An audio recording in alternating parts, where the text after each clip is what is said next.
တခါကကိုအောင်ဆိုတဲ့ခရီးသွားတယောက်ဟာ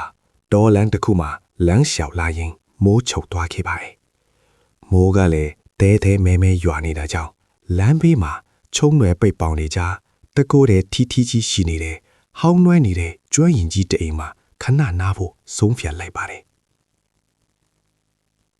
အင်ကြီးကအတော်လေးဟောင်းနေပြီးလူတူကင်းမယ်နေပုံရပါတယ်။ကိုအောင်လည်းတကားကိုတွန်းဖွင့်ပြီးအိမ်ပေါ်တကားအဲ့ခမ်းမှာပဲအိပ်လို့အောင်ကြိုးစားလိုက်တယ်။ဒါပေမဲ့ညတန်းခေါင်12နာရီလောက်ရောက်တဲ့ခါမှာတော့ကြောက်ဝီဆိုတဲ့ရက်ကန်းခတ်တန်ကိုကြားလိုက်ရပါတယ်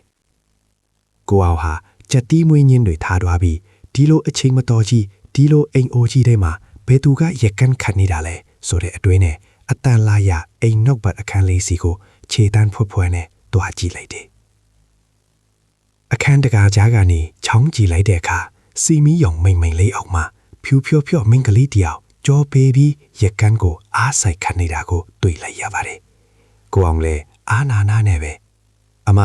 ကျွန်တော်ခရီးသွားရင်မိုးမီလိုဝဲနာတာပါဗျ။အနောက်ရက်ဖြစ်သွားရင်ခွင်လွတ်ပါလို့လမ်းပြောလိုက်တယ်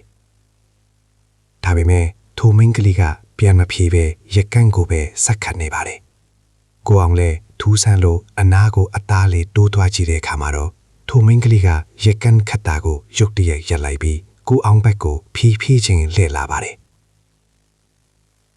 တို့မှလှည့်ကြည့်လိုက်တဲ့အချိန်မှာတော့ကိုအောင်ဟာလှမ်းဖြတ်ပြီးအော်ဟစ်ကနောက်ကိုလဲကျသွားပါတော့တယ်။ဘာဖြစ်လို့လဲဆိုတော့တို့မရဲ့မျက်နှာတစ်ခုလုံးမှာမျက်လုံးနှာခေါင်းဘားဆာဆိုတော့ဘာမှမရှိပဲချောမွတ်နေရဲ့အသားဖြင့်ကြီးပဲဖြစ်နေလို့ပါပဲ။ကိုအောင်လည်းအိမ်ပေါ်ကနေဖဲလို့ဆင်းမိမှမသိပဲမိုးတဲ့လေခဲမှာအသေးဆန်ထပ်ပြေးခဲ့ရပါတယ်။